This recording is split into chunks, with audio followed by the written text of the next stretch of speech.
Hi again, everybody from Windy Acre Bees. We are cleaning up frames, putting new foundations in, running wires through frames, all kinds of stuff here today. It's the kind of stuff that we do in the wintertime. We're getting about a month away from, our bees starting to get really active again, hopefully. So anyways, what we're going to do is just show you how to wire a frame, throw a foundation in a frame. It's very easy. You can buy your frames either assembled and put in your own foundation. Especially wax foundation is what you would do. A lot of frames do come with the plastic foundation, which we avoid. But if you've never done this before, I'm going to show you real quick. It's only going to take about 6-7 minutes. But anyways, this is a wedge bar frame. This is what you get these days, pretty much, unless you have an old frame. They have holes here on each end, and this one here is a shallow frame. And then they have a groove in the bottom here to lay your wax foundation in, and a wedge bar on the top. That's why they call it a wedge bar frame. When you get these, just take yourself a razor blade and just go in here and just slice it here. It's all pre-cut, but it's only held on by a thin piece of wood. And then you have your wedge bar taken off. So from that point, you can take your foundation, and I don't have any shallow foundations, but we'll just do this for an example. You take your wax foundation that you have here, and they have these little wires up here at the top. I don't know if you can see them, but those wires are to hold the foundation in the top where the wedge bar is. And then in the groove here, what you would do is you just take your foundation and you would put it in that groove in the bottom and then lay it on its side. And you would tuck in your foundation up onto the top, just like that, all the way up to the top as best as you can get. Be delicate with it. These frames are brittle. They can break and bend easy. And then take your wedge bar, which is right here, and you would put that back in the place that it was. And you would just pinch the two together. Pinch it really, really nice and tight up on the top. And then either take little nails, but it's easier to do it with a brad gun. And you would take a brad gun and you would just staple it here, 2, 3 on the top, and then your wedge bar and your foundation would look like, when it's done, would look like this. This is a deep frame here, but it's all set. This wedge bar holds the foundation in here. The groove holds the foundation on the bottom. I have these foundation pins that I have left over. I put them on the ends where the holes are, and they just give some rigidity to the foundation on the ends, more so for your honey super frames. These foundations are for brood, obviously, so they're not necessary to have in, but they're not necessary to use at all, but they just help you frame a little bit. So we're going to just tuck that aside for a second. So we're going to get into how to do a wireframe so that your bees can naturally build comb on their own from the top down. The wires are used as a guide for the bees so that the comb is straight up and down. This is an older frame here.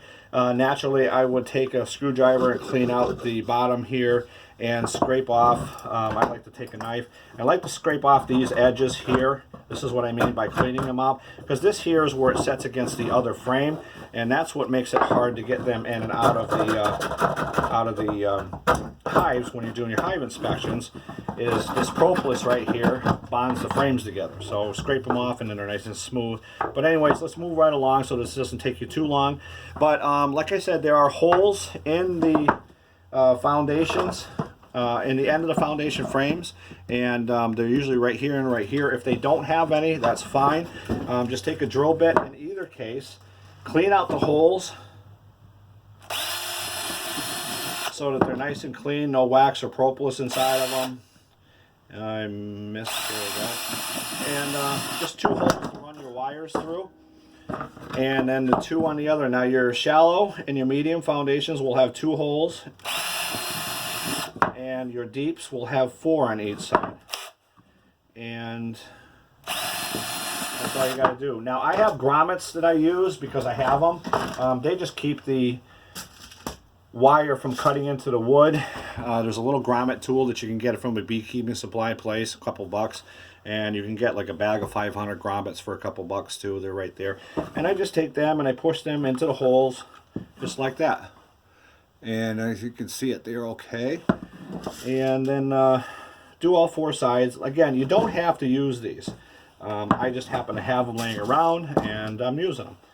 So you're going to get them put in, and then you're going to cut yourself a piece of wire and run it through these grommets, kind of like you would lacing up your shoelaces on your sneakers, just like that. The wire is 0.020. You really don't want to go any thinner than that because it'll break, and you don't want any go more than that because it's just too thick, unnecessary, and it'll get into your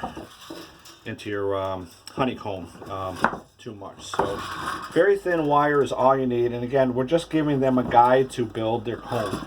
So once I thread it through just like that from one end down to the other end, down out to the other side, then I will just wrap it around. I do it this way because I have a crown stapler that I use for my frames, but I just wrap it around the end of the bar twice and then punch a crown staple in to anchor the wire. It's a little close to me because I'm going to need it again. You can also twist tie the ends. Once you get them nice and tight in a frame, you can twist tie these ends together and hold the wire in that way. But then I just give it a nice tight tug and wrap it around again on this end twice, just like that. Nice and tight so that you can play the guitar. Have good bass sound to it. One of those things that I'm going to learn how to do one of these days. And if you guys all have a shed to do this in, you're going to learn that you need more room no matter how big it is. I could have a full-size barn out here and I would still need more room. So there you go. I just trim off the excess on the ends and now I have a wired frame. Doesn't have to be fancy, doesn't have to be perfectly straight, although the ones that come with the holes are straight. The grommets are in there to hold the wire from cutting through the wood on both ends, and now I have a wired frame and it's ready to go. Like I said, I'll usually clean up the edges right here just to get the the propolis off a little bit so they fit better inside of the colonies. But if you have deeps, you can do them the same with that. Here I have them anchored on the ends. I ran the wire through just like this, like through your shoelaces, like I said, on your sneakers, and then anchor them, tighten them up and anchor them, and now I have a 4-string. Doesn't sound too good. But anyways, so that's it. I think I went over your wax foundation. This is what it would look like when you get done. So you can do either one of these, either way. I only take about 3 minutes per frame to do these, maybe about 4 minutes for the deep frames. Very simple, very easy to do. I hope this actually helped you out. If you've never done this before, how simple it is. The supplies are still relatively cheap for this stuff. I'll clean this frame up just a little bit more and then we'll tuck it away for spring. So I hope that helped you, everybody. If you have any questions, always shoot a question in the comment section on YouTube and I'll be happy to answer them. Thanks, everybody. Have a great day.